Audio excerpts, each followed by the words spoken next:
Class 8th के chapter 2 की math की जो सेकंड एक्सरसाइज है RS अग्रवाल में, उसमें आपको कुछ डेसिमल नंबर्स दिए गए हैं जिनको आपको यूजुअल फॉर्म में लिखना है और स्टैंडर्ड फॉर्म में लिखना है। तो जो फर्स्ट क्वेश्चन है उसमें आपको मतलब कोई भी नंबर दिया हुआ है उसे लिखना है स्टैंडर्ड फॉर्म में। तो जैसे कि आपको एग्जांपल के लिए कोई नंबर दिया हुआ है 5.57.36, तो आपको स्टैंडर्ड फॉर्म में लिखने के लिए सबसे पहले क्या करना होता है। स्टैंडर्ड फॉर्म में मतलब 10 रेज टू दी पावर की फॉर्म में क्वेश्चन जो हमारा आंसर है उसे लाना है, और जो हमारा पॉइंट होता है उसे जो हमारी लेफ्ट हैंड साइड होती है उसके बाद जो फर्स्ट नंबर होता है उसके बाद शिफ्ट करना होता है। जैसे हमारा यहाँ पर फर्स्ट नंबर है 5, तो हमें इस पॉइंट को शिफ्ट करना है यहाँ पर, तो हमारा स्टैंडर्ड फॉर्म में आंसर आएगा। उसके लिए आपको क्या करना है, पहले ये पॉइंट दिया हुआ है इसे हम हटाएंगे, तो अपॉन में क्या आ जाएगा 100। अब आपको जितने भी डिजिट्स के बाद पॉइंट लगाना होता है उतनी मतलब नंबर से, मतलब 10 की फॉर्म में उसी नंबर से मल्टीप्लाई करनी होती है। जैसे आपको यहाँ पर 5 के बाद पॉइंट चाहिए, तो 5 के बाद कितने डिजिट है 3, तो हम इसे मल्टीप्लाई कर देंगे 1000 से। अंडरस्टैंड। अब यहाँ पर है 20 से 20 कैंसिल, जो हमारा आंसर आ गया वो आ गया 5.736 इंटू 10 की पावर 1। अगर यहाँ पर 2 zeros पेंडिंग होती तो आंसर आता 10 की पावर 2, और 3 zeros होती तो आंसर आता 10 की पावर 3। जैसे एक क्वेश्चन है 35 1 2 3 4 5 zeros। अब आपको इसमें क्या करना है, पहले आप इसे नॉर्मली लिख सकते हैं 35 इंटू 10 की पावर 5।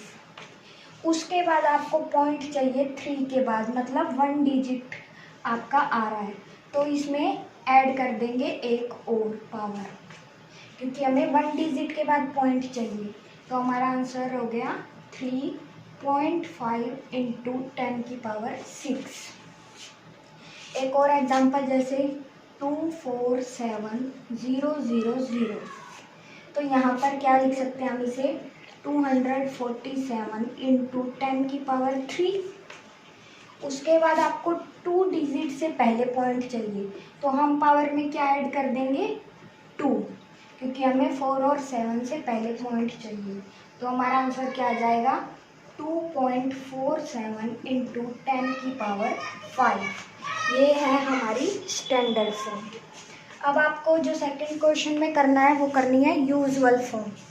यूजुअल फॉर्म के लिए आपको क्या करना है,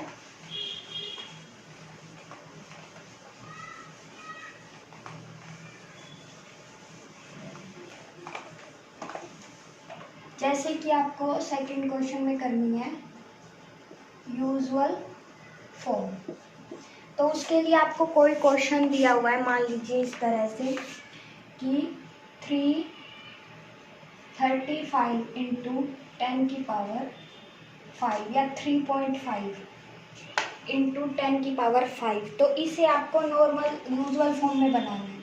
तो पहले हम 35/10 लिख देंगे 3.5 को, इंटू 10 की पावर 5 मीन्स 50 5। अब 0 से 0 कैंसिल, 4 zeros लेफ्ट है, तो हमारा आंसर आ जाएगा 3510 4 टाइम्स 0, तो ये आ जाएगा हमारा यूजुअल फॉर्म में आंसर। एक और एग्जांपल लेते हैं, जैसे 2.47 इंटू 10 की पावर 8, तो इसमें क्या करेंगे हम 247 अपॉन 100 इंटू में 1 2 3 4 5 6 7 8, 2 0 से 2 0 कैंसिल, आंसर क्या आ जाएगा 2 4 7 1 2 3 4 5 6, मतलब ये हाँ हो गई हमारी। फोर्थ क्वेश्चन में आपको दिया हुआ है mass of earth 5.97 into 10⁻24 kg और मास ऑफ मून दिया हुआ है 7.35 इंटू 10⁻22 kg। और आपको इस क्वेश्चन में निकालना है टोटल मास। तो टोटल मास कैसे निकलेगा? Total mass of earth plus mass of moon. Understand? Mass of earth कितना है? 5.97 इंटू 10⁻24। मास ऑफ मून कितना है? 7.35 इंटू 10⁻22। अब हम 24 को इस तरह से डिवाइड करेंगे कि हमारे पास 10⁻22 कॉमन आ जाए। तो हम इसे क्या लिख सकते हैं? 5.97 इंटू 10⁻2 इंटू 10⁻22, क्योंकि जब बेस सेम हो तो पावर क्या हो जाती है? ऐड। उसके बाद 7.35 इंटू 10⁻22 एज इट इज रहेगा। अब 22 पावर कॉमन आ गई तो हम क्या लिख सकते हैं? 5.97 इंटू 10⁻2 प्लस 7.35 इंटू 10⁻22। नहीं, यहाँ पर क्योंकि ये पावर हमने कॉमन ले ली तो ये हम नहीं लिखेंगे। इंटू में 10⁻22, क्योंकि ये दोनों के साथ थी तो हमने बाहर कॉमन ले ली। अब हम इसे सोल्व करेंगे। 597/100 लिख सकते हैं हम इसे। 10⁻2 का मतलब भी 100, 100 से 100 कैंसिल, प्लस 7.35 10⁻22। अब ये आ गया हमारा 597 प्लस 7.35 इंटू 10⁻22। ये आ गया हमारा total mass of earth and total mass मतलब अर्थ और मून का दोनों का टोटल मास। फिफ्थ क्वेश्चन में आपको फिर से लिखना है स्टैंडर्ड फॉर्म में, पर पहले सिंपल स्टैंडर्ड फॉर्म थी, अब डेसिमल स्टैंडर्ड फॉर्म है।